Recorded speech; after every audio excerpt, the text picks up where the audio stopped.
नमस्कार दोस्तों, स्वागत है आपका हमारे चैनल पे। और इस वीडियो में हम बात करने वाले हैं पाकिस्तान से रिलेटेड एक खबर जो एक बार फिर ये साबित करती है कि पाकिस्तानी कितने बड़े धोखेबाज किस्म के लोग हैं। पैसे देने के मामले में ये लोग कितने ज़्यादा अनरिलायबल हैं।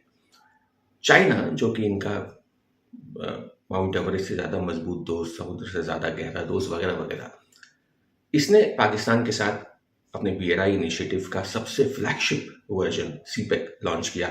आज से कुछ 10-12 साल पहले चाइना पाकिस्तान इकोनॉमिक कॉरिडोर, एक बहुत बड़ा प्रोजेक्ट, पाकिस्तान की हिस्ट्री में सबसे ज़्यादा बड़ा इन्वेस्टमेंट, एक ऐसा प्रोजेक्ट जो पाकिस्तान के फ्यूचर को बदलने वाला था। पाकिस्तानी एनालिस्ट की बात मानी जाए तो ये उनके लिए एक गेम चेंजर था। हजारों बार वो लोग गेम चेंजर जैसे शब्दों का प्रयोग करते आए हैं कि किस तरह सीपेक पाकिस्तान की तकदीर बदलने वाला था, पाकिस्तान की अर्थव्यवस्था को मजबूत बनाने वाला था और पाकिस्तान को भारतीय अर्थव्यवस्था के टक्कर में या उससे बेहतर बनाने वाला था। ग्वादर को दुबई बनाने वाला था। सामने बेहतरीन हाईवेज, एंड यस, हाईवेज बहुत अच्छे बने हैं इस प्रोजेक्ट के through, that will have to accept. But Pakistan की इकोनॉमी को टोटली ट्रांसफॉर्म करने वाला था। इरादा कुछ ऐसा ही था। इन्वेस्टमेंट बहुत बड़ा था जिसे 2-3 स्टेजेस में किया जाना था। शुरुआत में जो इन्वेस्टमेंट हुआ कुछ 40-45 बिलियन डॉलर्स का, फिर वो धीरे धीरे बढ़ के इस समय 70 अरब डॉलर का इन्वेस्टमेंट हो चुका है। इसके फर्दर फेजेस भी लॉन्च होने हैं। रेलवेज बनाए, हाईवेज बनाए, और कोशिश ये रही चाइना की और पाकिस्तान की कि उन सेक्टर्स में इन्वेस्टमेंट स्टार्ट किया जाए जहाँ पे पाकिस्तान कमज़ोर पड़ता है ना। जो जो चाइना ने बड़े अमाउंट पे पैसा इन्वेस्ट करना शुरू किया। उनकी कंपनीज आई, उनके इंजीनियर्स आए, बड़े बड़े इंफ्रास्ट्रक्चर प्रोजेक्ट्स लॉन्च होने शुरू हुए, कंस्ट्रक्ट होने शुरू हुए। कोशिश ये थी वो चीज़ें डेवलप करना जिनकी पाकिस्तान को ज़रूरत थी, वो प्रोजेक्ट्स जिनकी पाकिस्तान को ज़रूरत थी, बिकॉज इन दी एंड ये कर्जा पाकिस्तान को ही चुकाना था। तो कोशिश होती है कि वो चीज़ें डेवलप हों जिसकी दूसरे देश को ज़रूरत है। हालांकि जैसा कि हम चाइना के रिकॉर्ड को जानते हैं, अक्सर ऐसी भी चीज़ें बन जाती हैं जिनकी दूसरे देश को ज़रूरत नहीं होती है, क्योंकि वो कर्जा दूसरे देश के ऊपर लादना होता है ताकि उससे इंटरेस्ट वसूला जा सके और समय आने पे उसके हाथ मरोड़े जा सकें, उसकी फॉरेन पॉलिसी को बदला जा सके, उसके इंटरनल पॉलिटिक्स में दखल अंदाजी दी जाए और फिर भी बात न बने तो उसके अंदर जो आपने प्रोजेक्ट बनाया है उस पर कब्जा कर लिया जाए। तो खैर, पाकिस्तान के लिए अलग अलग सेक्टर्स में इन्वेस्टमेंट शुरू हुआ। पाकिस्तान के लिए एक बहुत ही क्रिटिकल सेक्टर जो था वो था पावर सेक्टर। बिजली की बहुत समस्या थी पाकिस्तान में।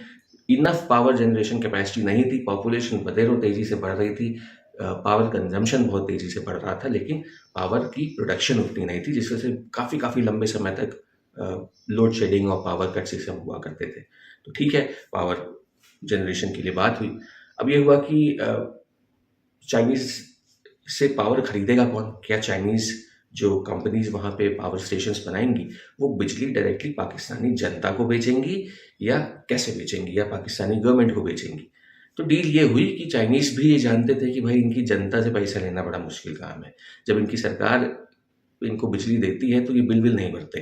कई ऐसे एरियाज़ हैं जहाँ पे बिल की बहुत समस्या होती है, और जब उस कंपनी का इंजीनियर या कोई कोई मुलाजिम जब वहाँ जाता है बिल वसूलने के लिए तो उसको बंदी बना लेते हैं, मारपीट कर देते हैं। बिल वगैरह देने में बड़ी आनाकानी होती है।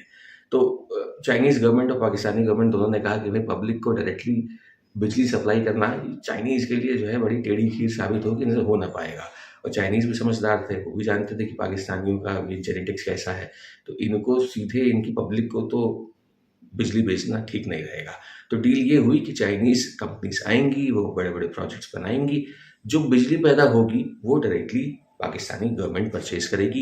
एक गारंटीड परचेज एग्रीमेंट साइन हुआ जिसमें आपको उस बिजली की ज़रूरत हो या ना हो, आप हमारी सारी बनाई हुई बिजली को परचेज करेंगे। पाकिस्तान को ज़रूरत थी तो उन्होंने कहा ठीक है, चलो हम कर लेते हैं। और ज़्यादा दूर की ये सोच पाते हैं नहीं, शॉर्ट साइटेड इनका अप्रोच होता है। हाँ, बन रहा है, बनवा लो, बिजली मिलेगा जी, ले लेंगे, देखा जाएगा, अरे खर्चा हो जाना है जी, इतने सारे लोग हैं। तो हो गया जी, बन गए, बिजली के पावर प्लांट बन गए। चाइनीज़ आए, फटाफट उन्होंने इन्वेस्टमेंट किया, उनके इंजीनियर्स आए, टेक्नोलॉजी आई, बड़े बड़े पावर प्लांट्स बने और बिजली पैदा होनी शुरू हो गई। पाकिस्तानी सरकार ने खरीदना शुरू कर दिया। अब समय आया पैसे चुकाने का।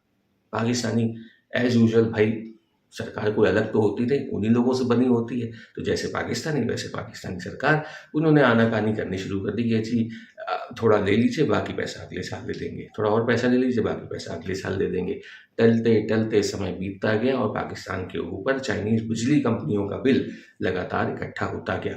अब ये बिल बढ़ के हो चुका कुछ 170 अरब पाकिस्तानी रुपए, लाइक 17,000 करोड़ पाकिस्तानी रुपए, जो कि कोई बहुत बड़ा अमाउंट नहीं है अगर एक गवर्नमेंट के पॉइंट ऑफ व्यू से देखा जाए।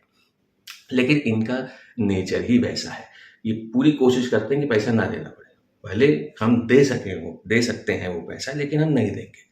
17,000 करोड़ पाकिस्तानी रुपए उतनी बड़ी प्रॉब्लम नहीं है। जब इतने बड़े हथियार खरीद लिए जाते हैं, हालांकि वो सब भी पाकिस्तान उधार पर ही खरीदता है चाइना से, और भारत को काउंटर करने के का लेवरेज यूज करके लेता है, तो पता नहीं उसमें कितना पैसा देता है, कितना उसे फ्री ग्रांट के तौर पर मिल जाता है कि चाइनीज हथियारों का प्रमोशन हो जाए दुनिया में। तो खैर वो एक अलग टॉपिक है। तो अब जब 17,000 करोड़ का बिल बन गया, चाइनीज को टालते टालते उन्होंने समय लगा दिया, तो भाई चाइनीज के पास पहुंचे कि ऐसा कीजिए कि आप हमारा बिल माफ कर दीजिए, डिस्काउंट की बात नहीं है जी, माफ कर दीजिए। ये नहीं कहा कि भाई हमसे थोड़ा कम ले लीजिए, कुछ डिस्काउंट दे दीजिए, आधा भी दे देते हैं, आधा अगले साल दे देंगे, आप माफ़ कर दीजिए, बहुत गरीबी है हमारे देश में, बहुत हम जो है परेशान लोग हैं, आप हमसे पैसे इसके ना लें। चाइना ने कहा कि देखिए बाकी सब तो ठीक है, समुंदर से गहरी और माउंट एवरेस्ट से तगड़ी दोस्ती, ये सब ऑल दिस इज गुड, लेकिन जहाँ हमारे कॉरपोरेशन या हमारी कंपनीज के प्रॉफिट की बात है, उसके साथ हम समझौता नहीं कर सकते। इस चीज़ को लेके चाइनीज़ बहुत ही प्रोफेशनल होते हैं, पैसे को लेके वो बहुत ज़्यादा प्रोफेशनल होते हैं, विच इज़ फाइन। पैसा लगाया भाई उन्होंने, अब उनका पैसा बन रहा है, उनको दो। कंपनीज क्यों आके इन्वेस्ट करेंगे? अगर उन्हें रिटर्न ही नहीं मिलेगा तो वो इन्वेस्टमेंट क्यों करेंगी?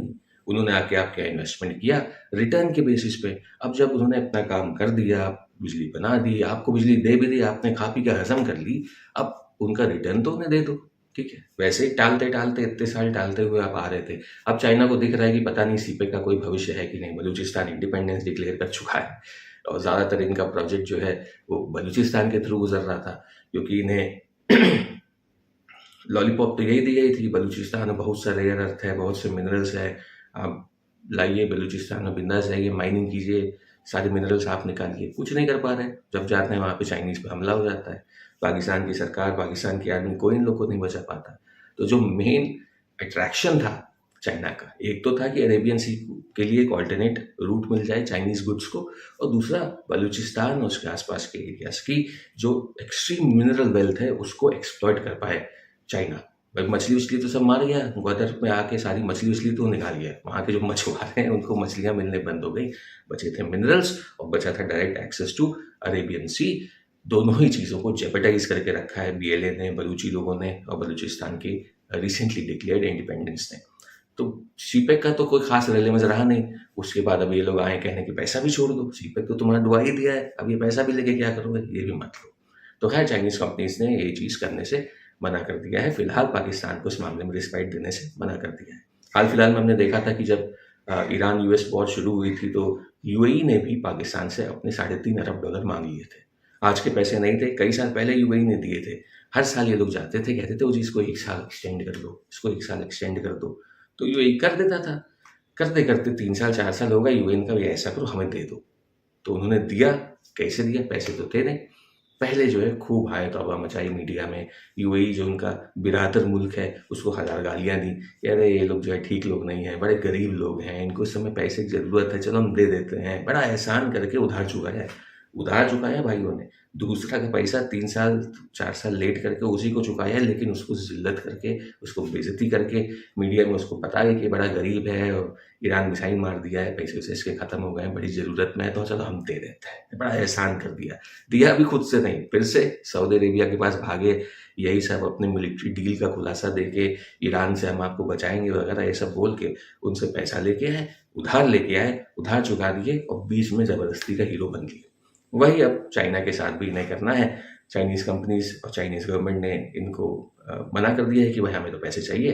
तो एज़ यूजुअल एक बार फिर ये भागे हैं सऊदी अरेबिया के पास। अभी रिसेंटली हूतीज़ ने सऊदी अरेबिया पे स्ट्राइक वगैरह कर दी, वॉर एस्केलेट हो रही है, US Iran war, Saudi Arabia तक इसकी आँच पहुँचना तय है और इसी चीज़ को ये एक बार फिर एनकैश कराने की कोशिश करेंगे। जो इनका डिफेंस एग्रीमेंट है किसी काम का नहीं है, सऊदी अरेबिया के लिए कुछ नहीं करेंगे, लेकिन इसको एनकैश है 10 बार कराएंगे और कई अरब डॉलर ये सऊदी अरेबिया से उधार वसूल लेंगे और अरबों डॉलर के अपने उधार को सऊदी अरेबिया से माफ़ भी करा लेंगे, क्योंकि ये है बहुत ही जो है शातिर कौम और ये सब करने में पाकिस्तानी फ़ौज और पाकिस्तानी गवर्नमेंट और पाकिस्तान के लोग, इनकी एक हिस्ट्री रही है, इनका रिकॉर्ड रहा है। ये बहुत बढ़िया, बहुत शातिर, बहुत चालाक लोग हैं ये सब करने में। और सऊदी अरेबिया का अब एक लंबे से जो है उसका बेवकूफ़ बनने वाला है। ये पूरी दुनिया देखेगी और जब तक सऊदी अरेबिया इस बात को रियलाइज़ करेगा, उसे लग जाएगा कि भाई एक बार फिर सऊदी अरेबिया का बिरादर मुल्क सऊदी अरेबिया का चूना लगा गया। तो आशा करता हूँ आपको वीडियो पसंद आया होगा। आप चैनल को सपोर्ट कीजिए, वीडियो अच्छा लगा हो तो उसे लाइक कीजिए, शेयर कीजिए, चैनल को सब्सक्राइब कीजिए। Thank you very much for watching. I will see you on the next one. जय हिंद, जय भारत।